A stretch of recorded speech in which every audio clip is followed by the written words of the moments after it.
chers parents pétillants et bienvenue dans cette nouvelle vidéo. Aujourd'hui je te présente Emmanuel et Christelle. Bonjour. Bonjour. Qui sont dans l'association... Les centres Paul Corteville, école de chien guide d'Aveugle. Voilà, merci, c'était trop long. que bien sûr je vous mets en commentaire ou en barre d'infos selon où est-ce que vous regardez la vidéo. Et qui ont, dans le cadre de l'association, de l'événement de l'association Jetons un œil sur l'avenir, tout un stand que moi aussi je vais encore une fois découvrir avec vous et avec des milliards de cannes. Et alors ça, moi j'adore. Donc cette vidéo t'est adressée si tu es notamment parent d'enfants déficients visuels, que tu te poses des questions sur les cannes, sur du matériel adapté, etc. etc.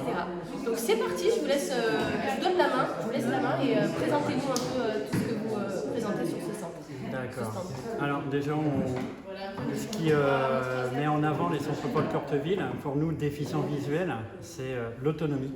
Ouais. Donc l'autonomie est apportée par les cannes blanches classiques, en cours de locaux classiques, la canne blanche électronique qui est avec un boîtier à laser et infrarouge pour détecter des obstacles, et la canne va vibrer pour nous prévenir qu'il ne faut pas y aller. Et ils nous fournissent aussi le chien guide, qui est l'outil que je préfère personnellement. Pour ma part, quand on a goûté au chien, voilà, c'est le chien. Quoi. Donc nous avons aussi avec nous Linux. Et la Linux. Et il y a aussi le mini-tact qui fonctionne comme la canne blanche électronique, mais c'est seulement pour l'intérieur. Alors, on va reprendre à zéro. La loco, déjà, la locomotion. Donc, pour tout parent qui vient d'avoir un enfant déficient visuel, ce sont des cours qui nous permettent d'apprendre à nous déplacer dans la rue ou dans n'importe quel espace. Donc, il y a différentes sortes de cannes. Nous avons la canne blanche. Et effectivement, la canne blanche électronique, comme tu l'expliquais, c'est une canne avec un boîtier vibrant, c'est ça ? Qui va pouvoir, les vibrations du boîtier vont pouvoir nous indiquer, nous indiquer les obstacles. Est-ce que tu peux nous montrer un peu tout ça ? J'ai dans la main. Voilà.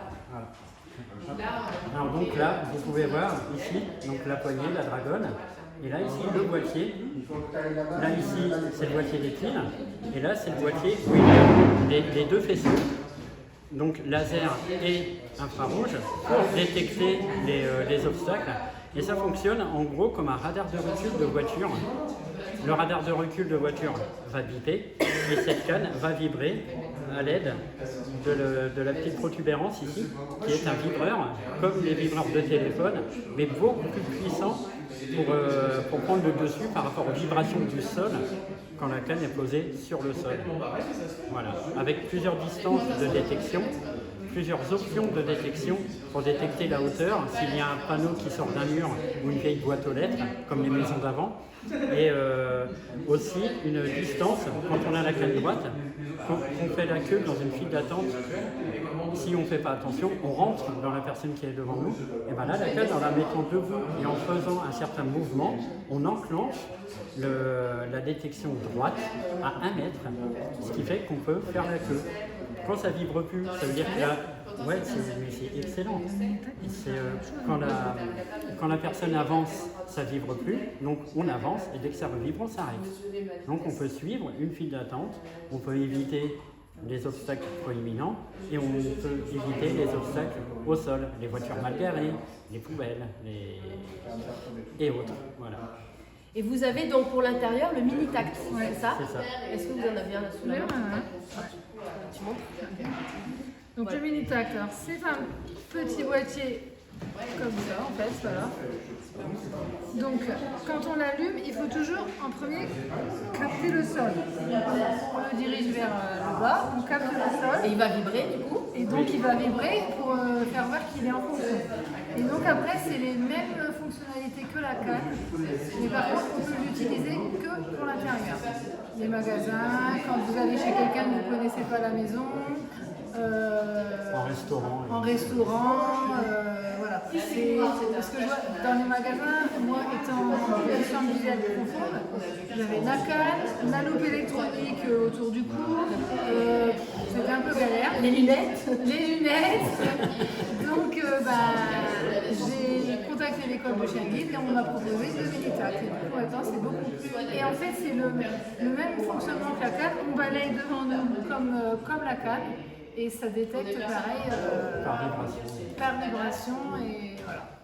C'est quand même assez extraordinaire. Et c'est encore l'autonomie. C'est ce que vivent les centres Paul Courtelet. L'autonomie. Et ensuite, oui, pardon, vas-y. Pardon, excuse-moi de te couper, mais c'est une chose hyper importante.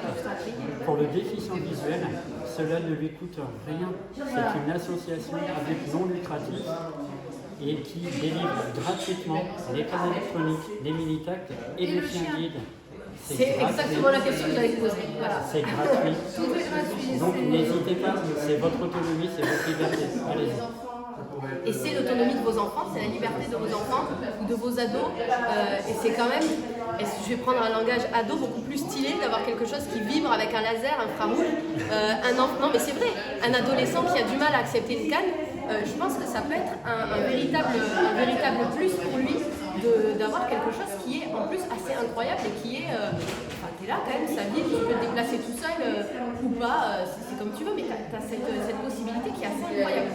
Après, j'ai vu bien sûr que vous avez, je prendrai votre témoignage enfin un petit peu à tous les deux plus personnel. J'ai vu que vous avez des cannes différentes aussi qui ne sont pas forcément électroniques. Est-ce que rapidement on peut faire un point sur les différentes cannes que ça a présenté? J'arrive.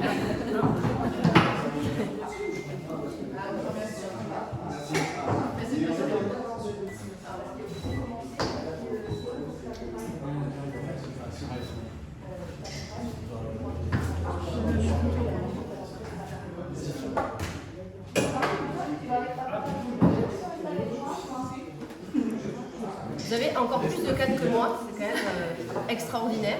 Alors, je pensais pas que c'était possible. Alors, vu que t'es... On a un petit stylo, même deux si vous voulez, c'est pas... Et donc là, moi j'appelle ça la canne reine du shopping, parce qu'elle est hyper légère, elle est en alliage carbone et aluminium, et donc elle se plie en 7, donc dans les petits sacs à main. J'ai l'impression de faire téléachat. Moi je veux ça. Et donc c'est une canne qui est surtout faite pour les intérieurs parce qu'elle est assez fragile, certes très légère, peu encombrante, mais fragile. Donc celle-là, on peut la trouver dans certains magasins dont je tairai le nom, voilà, pour des questions de droit. De droit, Après. Mais si vous me demandez en message privé, je vous donnerai toutes les informations nécessaires.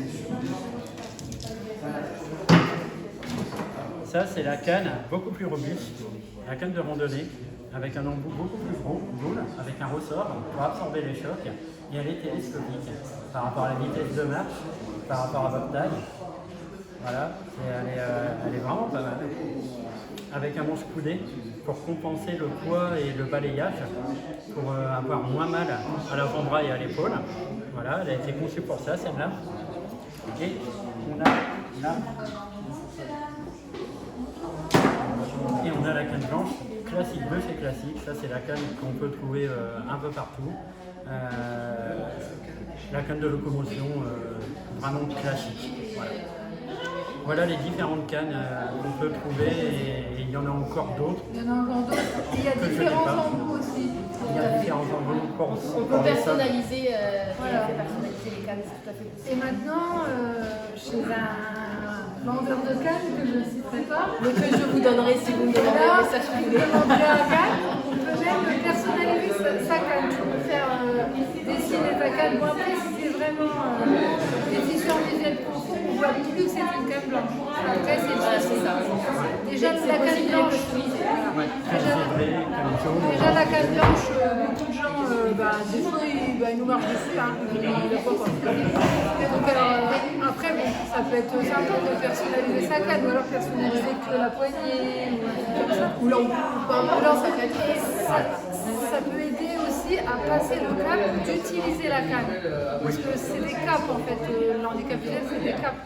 Moi je vois, avant de prendre la canne, il a fallu que je me mange je ne sais pas combien de poteaux, que je prenne je ne sais pas combien de gamelles, rater des trottoirs, Toi, Christelle, tu es déficiente visuelle, mais progressivement. Oui, moi ça a été progressif. L'œil gauche c'est de naissance et à droite ça a été progressif.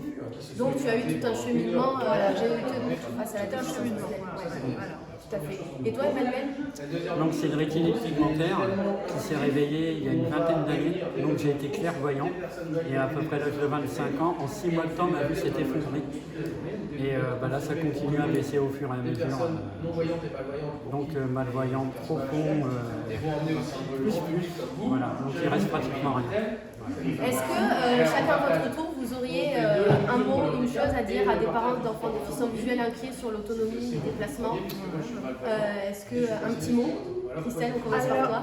Alors moi, la première chose que je vous conseille, c'est sûr, faire le maximum pour vos enfants, mais surtout ne pas les étouffer.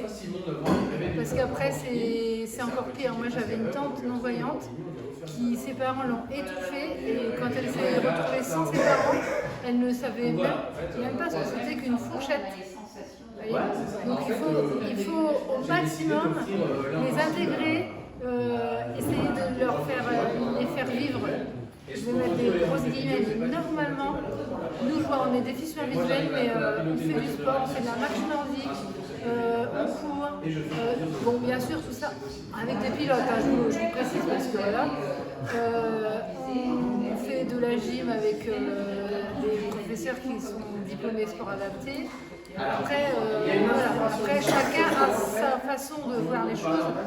Après, moi, je me dis que bon, c'est sûr, il faut que la société s'adapte, mais c'est aussi à nous aussi de faire des efforts et de s'adapter. Je trouve qu'il y a du travail à faire dans les deux sens. Tout à fait. Et toi, Emmanuel? Moi, le mot que je pourrais dire à des parents un petit peu dans la détresse, c'est ne laissez pas le handicap visuel de votre enfant vous cacher la vue.